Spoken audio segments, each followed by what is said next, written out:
This is Pete Moore on Halo Talks NYC. I have the pleasure of bringing Randy Sussman from Bookbinder's Seafood House. The Randy's tickets to finally land as a pioneer in the pickleball industry. PB 1965 is when it was founded, and you will see his brand all over the industry. Randy, welcome to your first Halo Talks. Thanks for having me. This is great. Awesome. So, you got into this in 2016. That's around the time that one of my clients down in Naples was telling me all about pickleball. I went to the U.S. Open like you did, and I felt like I was in a best in show, kind of throwback. I think it was like Murray Feinstein, please report to court 42 for your over 80, tournament will be disqualified. So what gave you the foresight to see where it is now, and to basically build your network, early on? Yeah. So as you said, 2016, I went to the U.S. Open. I had just moved to Marco Island, Florida. And I said, boy, this sport looks like fun and it's for me. I purchased a paddle. I went to the courts when the U.S. Open ended on a Tuesday night. And there were a group of about 12 of us. And I said, boy, this game's a lot of fun. The toughest part about the sport is keeping score and knowing where you have to be. Right. But I immediately noticed a need for apparel. I just saw folks playing in either heavy cotton shirts. I saw every now and then a few shirts that said, dink responsibly, or some of these kitschy shirts, which are fine for some people, but it's not something that I was going to wear. And and at the time, there were also only 250,000, 300,000 people playing this sport. And today, there are, from what the numbers read, about 7 or 8 million people playing this sport, and 35 to 40 million at least picked up a paddle once last year. I immediately found the need for pickleball apparel, just like tennis, just like lacrosse, just like any other sport. And I thought about it for a little while. I went to a great friend of mine who's in the industry, the apparel business in New York City, David Kupferberg. And David immediately said, no, you don't want to be in the apparel business. I said, no, I do. That was my next question. Yeah. And after 3 times of asking Dave, he said, great, how much money are you willing to lose? And I threw a number at him. And he said, perfect. He said, this is short and sweet. So then what I did, since Naples Pickleball Center, which is the mecca of pickleball with 65 courts, at the time, there were only about 16 courts, 8 courts. And playing in the courts there and teaching there were the two best players in the world at the time, Kyle Yates and another woman. Her name was Simone Jardine. Mm-hmm. And I immediately went up to Kyle with this idea of a clothing line, and he shared with me that he was thinking about the same thing. So I guess he liked my vision, and we partnered. And I guess, as they say, the rest just took on a life of its own. So our website was up and running in December of 2019. In March of 2020, the pandemic hit. We still made it through in flying colors with our clothing line, and we started with a t-shirt and a hoodie, and it's gone to wristbands, to hats, to visors, to shorts, to skirts, and everything in between. So when you think about the brand, and every brand has, something that people think about right away. So Nike, I'm thinking about winning. I'm thinking about having that swoosh on my shirt. And that means I'm serious about what I'm doing, at least in my ecosystem. Obviously, they've penetrated a lot of different, sub-markets. If I think about Under Armour, the pioneering of Under Armour was basically, performance, and functional apparel. So, how does PB 1965 kind of cross between fashion and function? You know what? I really think of it, it's fun. It's fun. I think we have a Regal logo. I think the logo is And we've been told by the pioneers of vineyard vines that we're the vineyard vines of pickleball. Okay, great analogy. But really, when you think about it, it's fun. We're selling fun. It's people hitting a wiffle ball. My goodness. So from a technical standpoint, the apparel should be basically like an image that they want to portray, or something that they feel comfortable in, and also maybe a little bit kitschy or a little bit have a personality to it. Not necessarily, hey, if I wear this shirt, I might be able to get this wiffle ball over the net Yes. faster or better. So there may not be a technical apparel component to pickleball versus the racket. We, as I alluded to earlier, we stay away from that kitschy type of slogans, we feel that from the very beginning, I felt like people were very proud of this sport in its embryonic stage. Mhm. And I think, as opposed to when people started wearing some clothing, I think people wanted to take on and say, hey, you know what? That's pickleball. It's not tennis. It's not racquetball. It's not squash. And they wanted to be very proud of their sport from the beginning. And that's what we wanted to share with people. Pickleball is a great sense of community. That is the word. Sure. And we really believe that people are proud to play this sport, and they wanted to break away from these other sports and say, no, do you know what? We're a pickleball player. Because when you really think about it, and you just talked about the Nikes of the world and the Under Armours, people can go to a Nike store, to an Under Armour store, and buy a Nike shirt, an Under Armour store shirt for $40. They can go to Bell's, or they can go to Ross for Dress for Less and find almost the exact same shirt for $9. And I think with PB 1965, it's, hey, we're a part of something. We are pickleball. We just didn't put a logo on any type of a shirt, even though you can buy the shirt, you can buy a performance shirt anywhere. This logo has a sense of community to it. Got it. I was shocked by the the age range at the U.S. Open. I was there this year. I was watching 11-year-old kids play, and then I was watching, some of the seniors playing, 2 courts down.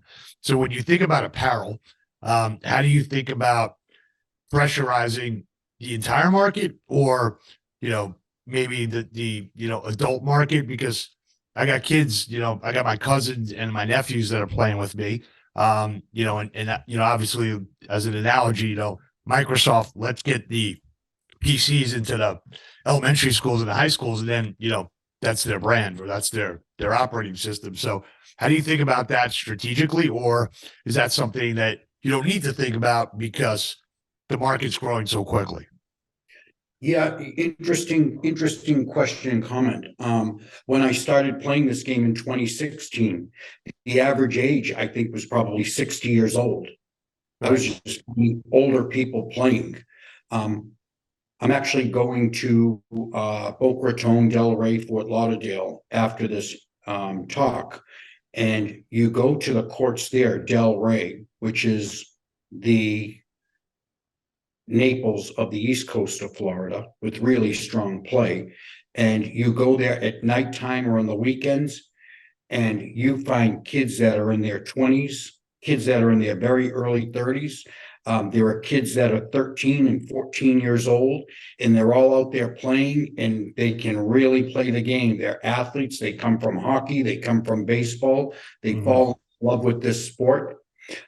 So this sport is on the apparel side, it's just taking on a life of its own, and it's just following the wave, I feel. However, we don't carry a lot of small sizes for the youth, but we're trending in that direction. We really just want to make sure we have our feet on the ground before we venture there. So you mentioned, two elite pickleball players with Simone and with Kyle. In other industries, if I'm going to get an elite NBA player, that's going to cost me 7 or 8 figures. I'm going to have to get Messi to come to the MSL. He gets a piece of the Apple media contract. So where do you think the industry is going? And are the people going to be brand ambassadors like Lululemon, or are they going to be, names where, hey, these guys are wearing, PB 1965, and you're paying them like, like a real sponsorship? We do not pay anyone anything to wear our apparel. It's just not our model. It Okay. stands for itself. It's the people's apparel. It's not Kyle apparel. It's not Randy Sussman's apparel. It's the Pickleball Universe apparel. We have a dear friend of ours. Her name's Eva Welsher. She's the second best senior woman player in the world. She wears our clothes because she loves them. And she could come to us and say, Randy, can we receive this? Can we receive that? She doesn't. She loves the clothes. She loves the mission we're on. I call these pro players kids because they're at the age where they could be my kids or my grandkids. And I think the sport is still being run a bit like the wild, wild west. Someone just puts a pickleball paddle and a shirt in there in the pickleball business. Right. And I think these young kids, these players, they've never experienced all of a sudden this quick fame that they've achieved. A lot of them were either in college or in school, or they had regular jobs, or they were tennis pros. Right. Now they're on CBS on a Saturday and Sunday, right? Correct. So it's new to them. And what I find is, and I know firsthand, they'll just go after the first person that offers them $500 or $1,000. Mhm. And maybe now it's the first person that offers them $2,000 or $4,000. There are very few in the whole scope of pickleball that are actually making a living playing pickleball. Right. And you see them on TV, and it's the sport where it's the same people over and over and over again. And there seems to be a fair amount of twins that have gravitated towards the doubles games, as I've been watching. Let me ask you a question about your choice to do this.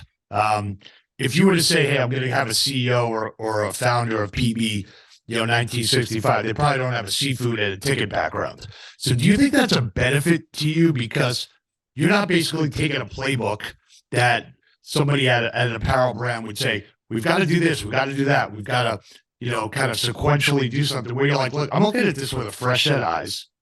This is how I understand the industry, I understand the community, and I'm going to basically have my own playbook, and it's not the apparel growth plan because you can't take that playbook and lop it onto this industry. Yeah. So that's another great question. Thanks. So that's why I'm doing this, man. I want to get it out of you. I want to get it out of you and have people think about this for their own business. So what I learned, my family, who I worked for coming out of college, was Bookbinder Seafood House, a really well at a restaurant. Yeah, everybody knows it. Yeah. And what I learned from my dad is that it takes 25 years to build a brand, and it takes 3 seconds to lose it. Yeah. For it to just go away. And so I feel like my experience from working at the restaurant, my experience from Randy's Tickets, which was a very successful ticket agency, again, one of the first ticket agencies to be online, helped me with branding. I understand what a brand is. Mm-hmm. And again, there's more than just a logo on a shirt behind it. It's the people that work with you, work for you, you associate with to build a brand. So I believe though all that experience I have is what really helped launch this brand and be as successful as it is already. That's great. I mean, we've been working in the health club industry. I've been in it since 1999. And the first deal that I worked on as an investor, part of investment group, was Gold's Gym. And I saw what that brand represented to the member base. I saw the Mecca in Venice Beach, the pro shop sales. There's been some copycats. World Gym has, 3 barbells and a monkey or somebody holding it up, but that's not Gold's Gym.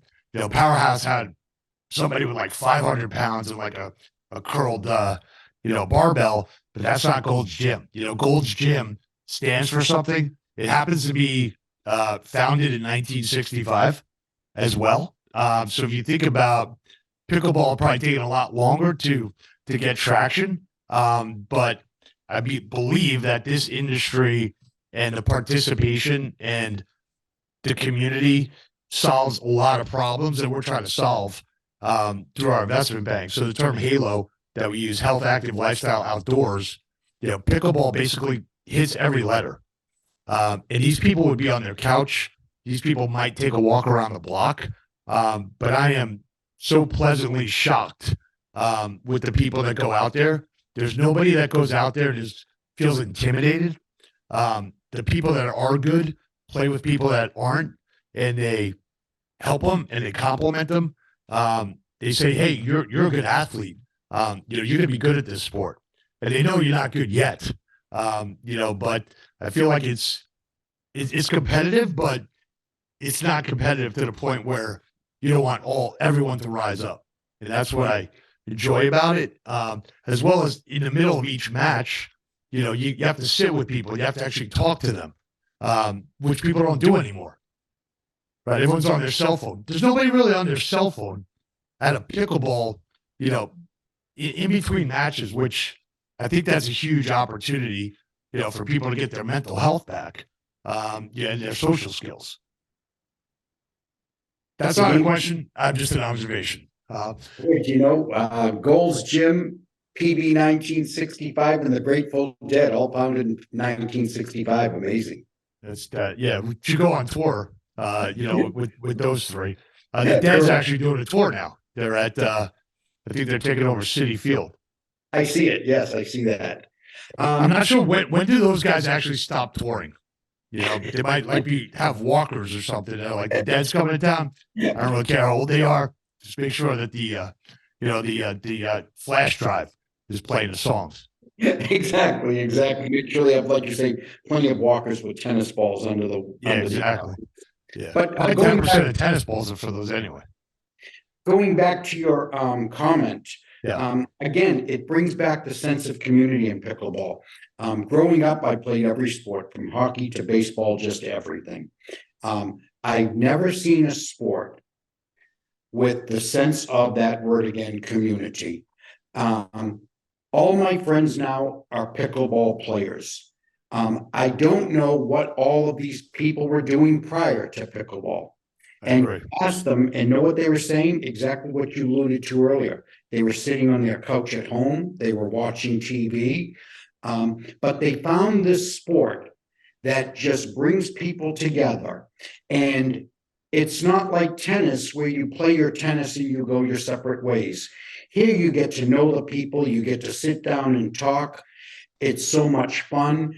You go out to lunch, you go out to dinner. I've met folks from movie stars to professional athletes right here at the park, at the East Naples Community Park. And you know what? When they come to the park and play, they're just another player. Exactly. It's just, I see we play regularly with the actor Tom Berenger's wife, and Tom comes down and watches, and he plays himself. Professional basketball players, football players that live in this area of Florida, they come in the off season and play. And when they come, it's funny, they're used to being at the top of their professions. Right. Acting, humbled. Yeah. And all of a sudden, a 70 or 65-year-old woman takes them out, Right.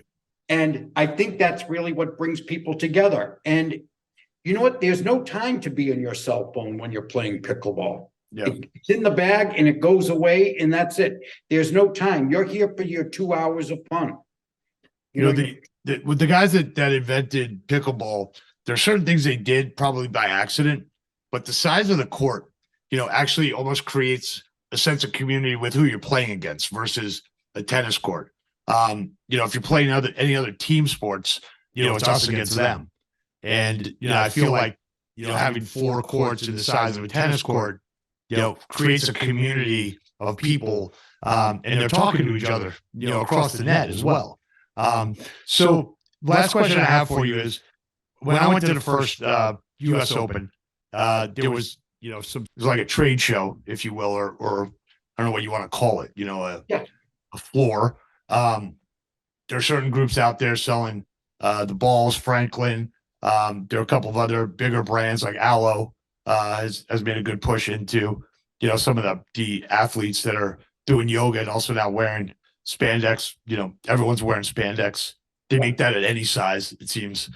Do you see that these become much bigger, trade show floors? Do you think it kind of stays as like, look, we're going to the US Open. This isn't going to be, like a 50 by 50 trade show booth. We want to keep it as like a cottage industry and make people feel like there's not big brands that are kind of piling in. And is that, what does that raise for you? Or does that not really concern you? Do you know what? It's just the normal evolution. It's just the evolution of the game. When you have a sport / game that 10 million people are playing, soon to be 20 million, when 40 million people have picked up a paddle, all of a sudden there's industry out there, and monsters of their industry are going to get involved when those kind of numbers are playing, because they see something and they see a customer. Kyle, my partner, and I, and a third partner, own the largest indoor pickleball tournament in the country. We just partnered, actually last year we had 780 players at the Atlantic City Open at the Convention Center. Wow. And it was a pickleball tournament, amazing tournament. And we had a vendor village of about a dozen vendors and sponsors. Well, this year we partnered with USA Pickleball, and it's a golden ticket event to the 2024 Nationals. And we've turned it into a pickleball tournament / trade show where we're expecting about 60 vendors. So now, not only play pickleball, visitors will come from all over the country, meet the apparel folks, meet the paddle folks, meet the people who put the floor down, the pickle rolls, United Pickleball, etc. And that's just where the sport is trending. That's great. We're putting a book together on pickleball. We're going to send it to you so you can add some of your wisdom to it. We are going to try and maybe get a bus and we'll tour around. So you got a seat on the bus. And, we'll put the PB 1965, maybe a little Gold's Gym logo on the back. So that's awesome. Invitation. Come to East Naples Park and come play. You got it. Look, man, we love what you're doing. We love hearing these stories about going in and seeing an opportunity, doing it your way, not somebody else's playbook or how some investor might want you to do it.